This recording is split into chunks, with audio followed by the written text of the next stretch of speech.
diddly-o, diddle up and down, diddly-o, diddle up and down, diddly-o, diddle up and down, diddly-o, diddle lay down, diddly-o, diddle up and down, diddly-o, diddle up and down, diddly-o, diddle up and down, diddly-o. What to say about yesterday? Okay. Started off great.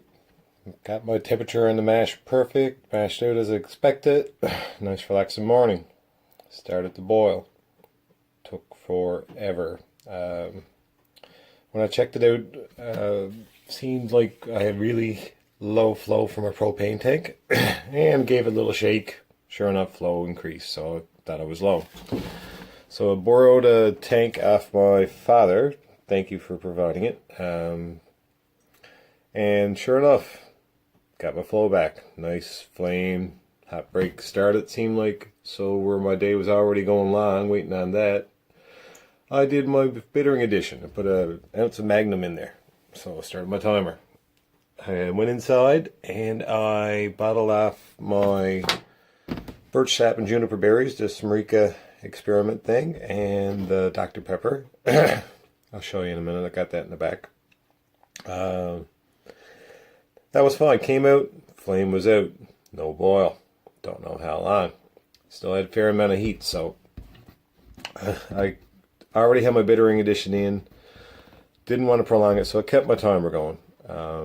Because the longer you leave your hops in, the more bitterness you usually extract, and it could have ruined the beer, right? So made the choice to hook up the other tank, the one that was just simmering, and let that go until it drained. I was down to the 20-minute mark then anyway, so I counted that as my 20-minute addition.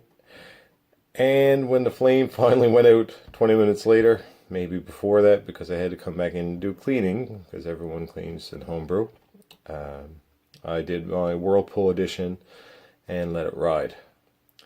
So what ended up happening, just so everyone may know an error that they can avoid, where I didn't get a full roaring boil, I didn't have my boil off. So what that means is I took my reading. The reason I came to this conclusion, took my reading, still got to clean that because yesterday I ran out of time. I was expecting 1.050, somewhere around that mark. I'm okay with missing by a little bit, but I ended up missing by a lot. I was down to 1.035, I believe. So I resorted to old bad habits, and hopefully the beer, relax, don't worry, have a homebrew. The beer is still going to be a beer. I ended up bumping up my gravity with corn sugar. I used my DME the day before, or dry malt extract the day before on that lime beer I made, the Bud Light lime, I guess you call it. So I didn't have dry malt extract to add to bump it up, which would have been preferable, because you're just adding more malt. It's just been processed is all. But anyways, I added corn sugar, and I didn't have my refractometer because I loaned it to a friend. So it was all done by samples. It was very tedious. Kept on checking my samples over and over again just to make sure. But when I first came to the 1.035, I must have checked that gravity, I'd say a dozen times, just to, because I couldn't believe it, right? But anyway, to get back on track,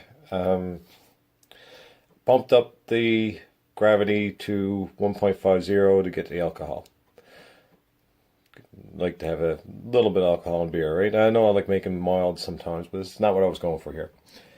But anyway, without my boil off, what happened was I ended up having more liquid wort remaining in my brew kettle than what I normally would, because it boils off. Usually you lose 4.5 liters an hour, and really you're boiling for more than an hour when you take into account the heat up time.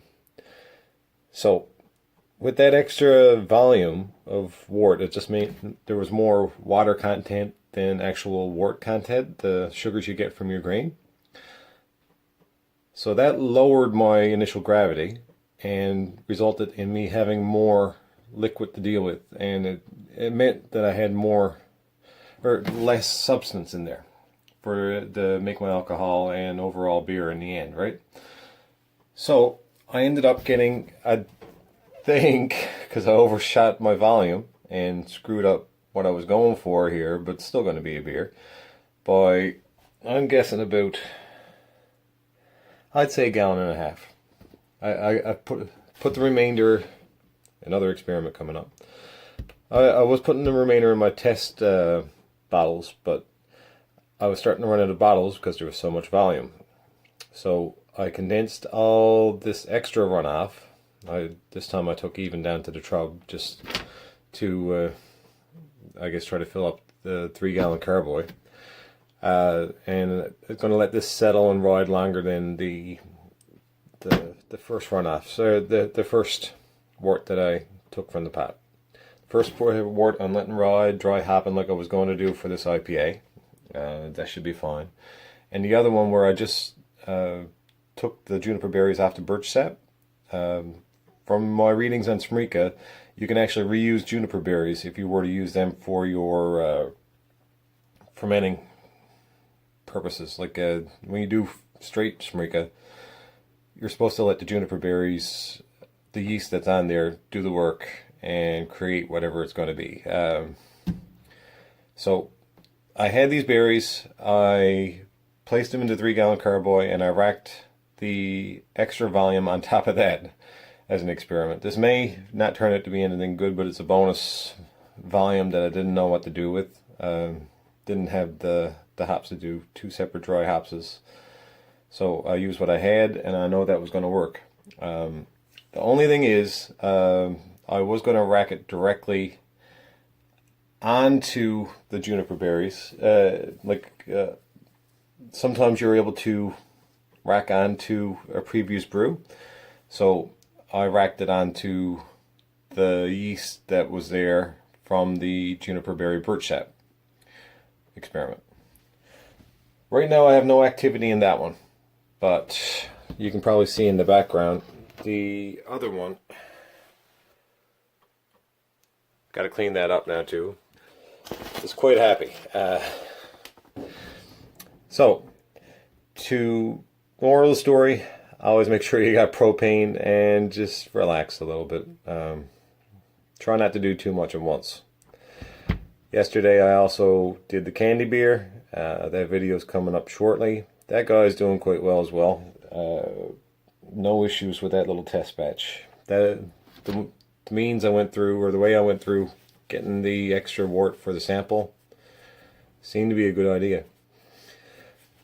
Okay, clue this up, because this is running longer than I expected. I'll show you the birch sap and the Dr. Pepper, bottled 2 in 2 clear bottles. Okay. So, this is the birch sap Smreka. I don't know if you can see along the top. It's got this brownish color. That's for where the birch sap was candied the year, due to my own inexperience. And this is, oh wait, messed up. Dr. Pepper. There you go. That's what it looks like.